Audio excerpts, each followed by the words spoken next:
Hey everybody, I am Derek the Chocolate Botanist, and I am here with my scientific hero, Bill Nye. In the flesh, thank you for the one clap, in the flesh, and we are here to talk about climate justice in relation to conservation. So, number one, Bill, how are you today? I'm fabulous. Yes. Back in North Carolina where my mom grew up. It's good to be here. I know, it is great to be here. That's right, it's great to be here. So let's talk about conservation, if you don't mind. It's a conservation conversation. It's a good rhyme. When it comes to conservation, I really love it. I'm on the board of directors at the North Carolina Botanical Gardens, which is in Chapel Hill, which is conserved with, that's a good word, we're going to keep that in, keeping lands protected from being destroyed by construction, by invasive species, and by all the different storage units that pop up every other week. Bill, you know, I can remember seeing more native lands, more forests when I was a child. How has the landscapes in this environment has changed? Well, I'd ask you, you're the botanist, but there's a lot fewer trees in North Carolina than when I was a kid. And North Carolina had this long tradition of furniture building because of the lodgepole pine or what have you. Yeah, and shipping in the 19th century, 18th and 19th century especially, depended on North Carolina forests, both for the lumber and for the mythic tar. You couldn't do it without tar. And you couldn't do tar without turpentine. You couldn't do all that without North Carolina forests. So losing them is not good. It's not good. It's not good. But there's more of us than ever, so we have to conserve. And the message, everybody I see out here on the other side of the camera, I see people of all ages. But to the young people especially, you're going to be in charge of the whole earth. You're going to be running the show of the whole earth. This was not a job anybody signed up for. I'd like to run the whole earth. There was nobody doing that. But you're going to have to take everything into account. How much rainfall, where the storms come from, where the storms go, how the buildings are built, who gets fed, who gets clean water, access to the internet and all that. And the young people especially, are gonna be running a planet. For those of you out there who own houses, or you're familiar with, you rent a house, you gotta take care of everything. You gotta take care of the roof, the foundation, the water, the electricity, you gotta take care of all that. Wow, that is epic. I am just still stunned again. He's the poor guy. And what did we all eat? Plants. We do. It's all we eat is plants, which is, the study of plants is botany. Yes, people. This is great. It's almost like I'm watching a TV show again. So, I just want you to know, Derek, if you watch the old show. I did. Yeah. When I'm in real life and I move my hand, there's no noise. We added that. That wasn't always there. That's part of the reason I do that now in my speech. I add all types of sounds. So much excitement. So you talked about pollution and its impact on these lands, and that whole thing of how pollution and what we do or don't do to conserve this world, to conserve the ecosystems that we know and love, to try to prevent climate change where possible, goes into that realm of climate injustice, where those who may be on a lower socioeconomic value or standard and those who may be people of color will end up being ran amok by pollution, by climate change increasing the temperatures of the neighborhoods they live in. You've talked about it briefly, Bill, but could you go deeper into climate injustices and its impacts on, I guess, future generations? Well, you and I are different ancestries.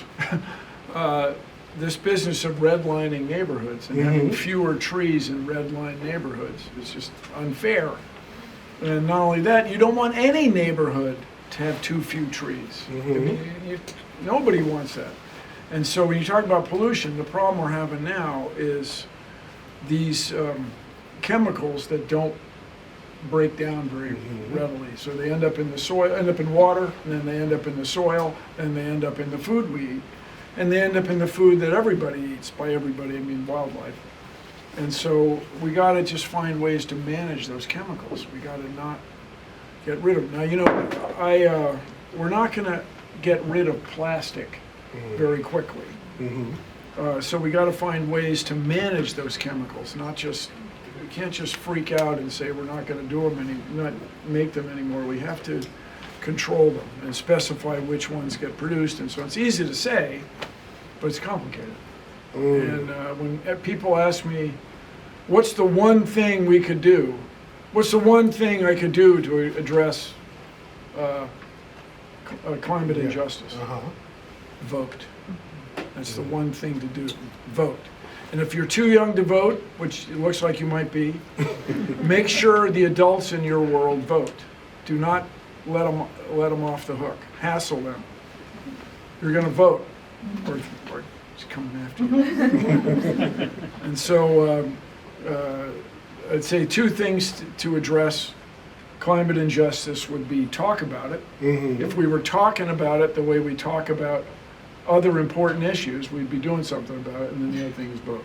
Vote! And Vote, this is it. vote. If I may go on. Yeah, go ahead.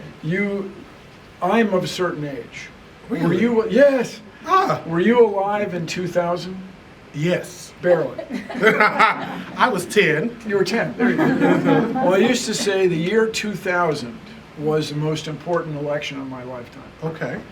And I remember Johnson Goldwater. I remember Kennedy getting shot. I remember all this stuff. But the most important election was, I used to say, was 2000, because if Al Gore had become president, he won the election. But if he had become president, we would have done something about climate change, something about climate injustice, about invasive species, about what have you. But although he won, he did not become president. But this is it. 2024 is it. If we don't address it this time, it ain't going to get addressed. And that's going to affect everyone in North Carolina. It's going to affect everyone in the world. So at this point in our story, I say, let's go! Let's go! Now you had some, thank you, yes, people are adding that sound effect, Hannah. We're sprinkling that sound, oh, that's Hannah, sorry. We're sprinkling that sound effect in, magically. No, there's humans here. So, did you have more questions? I think I'm, 2 more minutes? Two more minutes. Beautiful. We're moving. I'm sorry, I started You're itching. okay. You're okay. I Okay. start doing this. It's a force of habit. It's a terrible force of All habit. good. ahead, go for Continue on. Go for it. So, wow, you've said so many good things. I'm struggling to get the next question. So we got redlining, we got climate injustice, we have food injustice. We do. I had, I don't want you to be jealous, people, had a banana milkshake from Cookout. And we have this inequality, we have this disparity of wealth that's getting worse and worse. So we need to put in policies to square things away. And to those of you, I'm sure everybody here has people in your family who want to vote for the other side. Just remind them that climate change is the one thing that where the two political parties and whatever the third guy is are just opposite directions. They're just completely opposite. The other side is not acknowledging that climate change is happening, let alone have a plan to do something about it. And in North Carolina, North Carolina has a climate science report. Governor Cooper specified. And so this problem's been studied, and whether or not you sense the temperature increasing, it's happening very slowly, but the temperature in North Carolina is rising. And overall, you might not notice it as much because the ocean's right here. And speaking of the ocean, the sea level's rising, the ocean's expanding, it's getting bigger, and places like the Outer Banks are going to get affected right away. And then later Wilmington, and everybody's going to get affected. And the storms, the crazy storms, crying out loud, there's more heat in the ocean, and so more heat in the atmosphere and in the ocean, and so the storms are more powerful. Don't come running to me, people. Vote! I digress. Back to you. So, the digression was great. This was a beautiful conversation. Vote, because your vote can help to not only impact the future with climate change, which impacts food securities and so many other issues that are near and dear to our hearts, but it could touch a lot of other issues. Thank you so much, Bill. Thank you all for having me on the Chocolate Botanist.